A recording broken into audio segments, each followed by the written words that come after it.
Salam Pancasila dan salam penegakan hukum.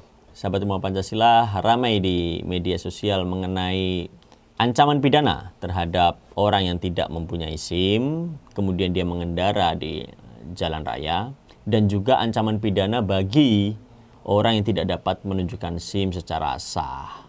Nah, itu diatur dalam Undang-Undang Lalu Lintas dan Angkatan Jalan ya. Bagi sahabat umat Pancasila, menurut undang-undang tersebut, ketika orang tidak mempunyai SIM, itu kemudian mereka berkendara, itu dapat diancam pidana dengan pidana kurungan 4 bulan maksimal. Atau denda maksimal adalah 1 juta rupiah. Itu diatur dalam pasal 281 ya. Kemudian yang kedua, bagi sahabat rumah Pancasila yang mempunyai SIM tetapi tertinggal di rumah dan waktu mengendarai di jalan ternyata ada pemeriksaan dan tidak mampu untuk menunjukkan SIM itu secara fisik, maka itu diancam dengan pidana kurungan paling lama 1 bulan atau denda paling banyak adalah Rp250.000. Bagaimana tanggapan Rumah Pancasila terkait hal ini? Ada suatu hubungan klasik ya di dalam praktiknya, bahwa ketika masyarakat itu benar-benar membutuhkan SIM sebagai kewajiban administrasi di jalan raya, itu di satu sisi, pada saat itu di sisi yang lain harus juga masyarakat mempunyai semacam skill khusus dalam mengendarai agar dia memperoleh SIM tersebut. Persoalannya adalah kapan masyarakat itu bisa mengendarai secara ahli untuk dapat dia lolos dari tes-tes yang diselenggarakan oleh kepolisian.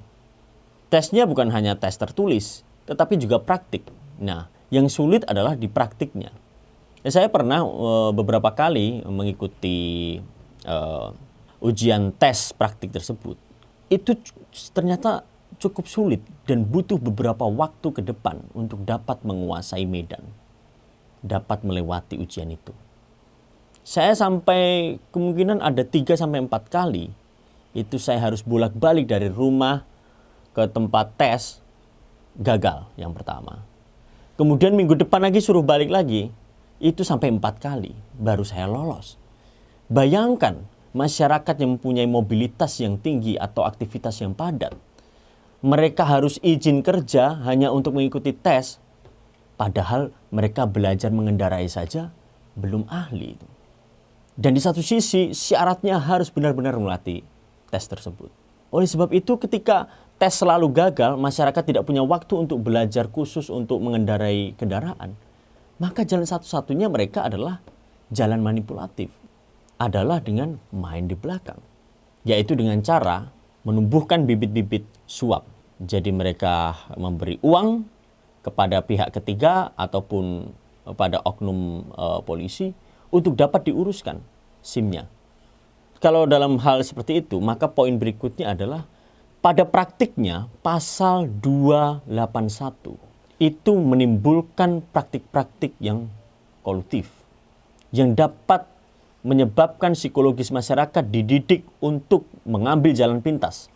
Karena apa? Syaratnya sangat sulit. Jadi saran ke depan paling tidak kepolisian untuk menyelenggarakan ujian praktik tersebut jangan terlalu sulit.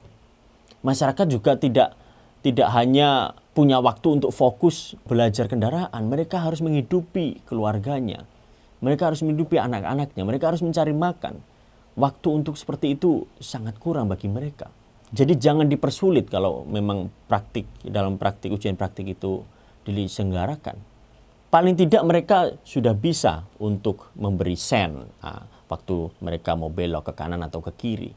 Dan cukup seimbang ketika mereka mengendarai motor. Paling tidak diukur dari hal-hal yang seperti itu yang paling tidak bisa membuat kenyamanan berkendara nanti di saat di jalan raya. Jadi jangan dipersulit seperti itu, sehingga justru menimbulkan praktik-praktik yang tidak baik. Sebenarnya tujuan normanya baik, tetapi di balik itu praktik sosiologisnya memberikan suatu masalah-masalah baru. Nah, jadi seperti itu, sahabat Rumah Pancasila. Jadi kita inginkan bahwa mari selaraskan aturan-aturan itu dengan kehendak masyarakat, dengan kepentingan masyarakat.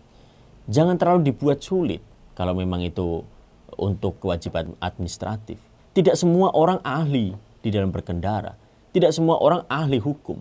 Mereka punya bakat masing-masing, mereka punya kepentingan masing-masing. Jadi jangan semua hanya disatukan menjadi satu hanya untuk menjadi ahli berkendara, hanya untuk lulus tes ujian praktik SIM seperti itu. Nah, itu sahabat Rumah Pancasila yang dapat kami sampaikan, sehingga nanti ke depan para pemangku kewenangan dapat membuat kebijakan yang sesuai dengan kepentingan rakyat. Jangan lupa tetap ikuti terus dan tonton terus video Rumah Pancasila yang diupload dalam Instagram, YouTube maupun TikTok. Jangan lupa buka mata, buka telinga, dan buka hati kita. Salam Pancasila dan salam penegakan hukum.